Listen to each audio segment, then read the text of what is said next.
दोस्तों, भारतीय राष्ट्रीय आंदोलन के अगले सीरीज में आज आप सभी का स्वागत है। दोस्तों, पिछले सीरीज में हमने बात की थी कि क्रांतिकारी आंदोलन की शुरुआत जो महाराष्ट्र से होती है, वहां से मैंने शुरुआत की थी और महाराष्ट्र में इन चीज़ों का मिसाल जलाने का श्रेय बाल गंगाधर तिलक को जाता है।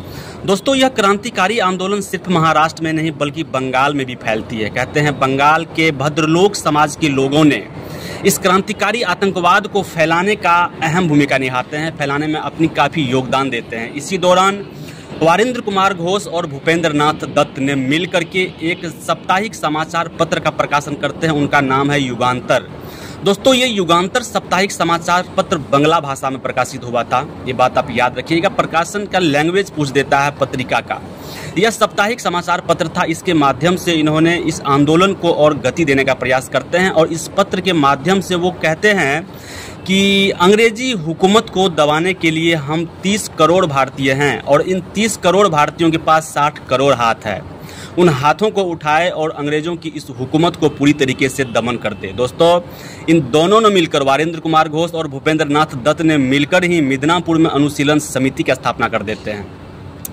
दोस्तों, इसी दौरान 1908 ईस्वी में खुदीराम बोस और प्रफुल्ल चंद्र चाकी ने मिलकर के जॉर्ज किंग्सफोर्ड को मारने का प्रयास करते हैं।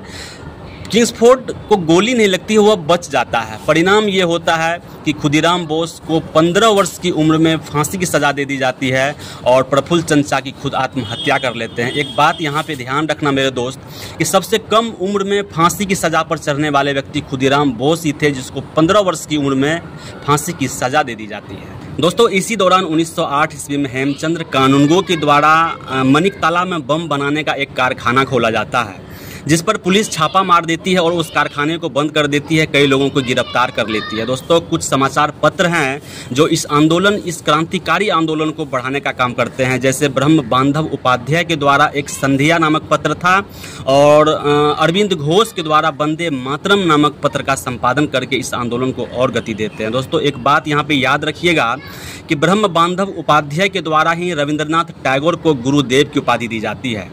दोस्तों, इसी दौरान 1912 ईस्वी में जब राजधानी दिल्ली परिवर्तन हो रहा था तो रास बिहारी घोष ने लॉर्ड किंग्सफोर्ड पर गोली चलाने का प्रयास करते हैं और किंग्सफोर्ड बच जाते हैं। बदले में रास बिहारी घोष खुद को बचाने के लिए जापान चले जाते हैं और वहीं 1942 में इंडियन इंडिपेंडेंस लीग की स्थापना भी कर देते हैं। दोस्तों, मिलते हैं नेक्स्ट सीरीज में। फिलहाल आप सभी को जय हिंद।